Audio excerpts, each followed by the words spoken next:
Hi, everybody. Do you have to stop and talk to a cop if he follows you home? This is Christina Williams with Just Criminal Law. And hi, I'm David Mann, legal storytelling specialist. Okay, that's a good question. Do you have to talk to a police officer if he follows you home? So, if we sort of put together a made-up sort of scenario here, maybe you're driving along and you're playing your music really loud or something in your car. So something you think is probably fine, but it's really loud and maybe you're honking your horn or something, like maybe doing a couple of dumb things, but and you drive home, you pull into your driveway and notice that a police officer has been following you and has stopped outside your driveway. Right. And generally what happens next is the officer's going to say, "Hey, do you mind talking to me for a minute?" Right. And most people are going to stop and get out of their car, or if they've already gotten out of their car, walk down and meet the officer to talk to him. Yeah, say you've maybe pulled your car all the way into your garage, and you haven't shut the door yet, but you look down and the police officer is saying, "Hello, hey, can I ask you a few questions?" It's totally human instinct to say, "Oh, there's somebody who's asking to talk to me," and that person is wearing a uniform and, is looking officially like I'm supposed to be talking to them. So it's very human nature to say, yes, I'll go toward that police officer and begin talking. But what can happen if you do that?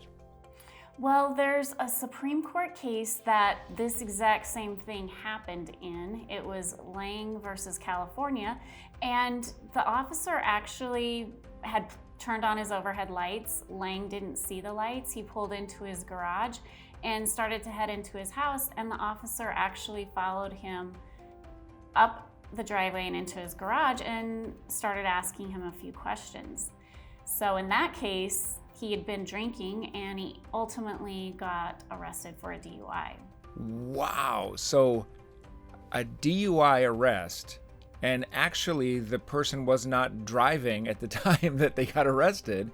The police officer put that all together by walking up the driveway and talking to the person. But you're saying now that this person in this scenario, or in this real case that you're referring to, never had to talk to the cop at all, right?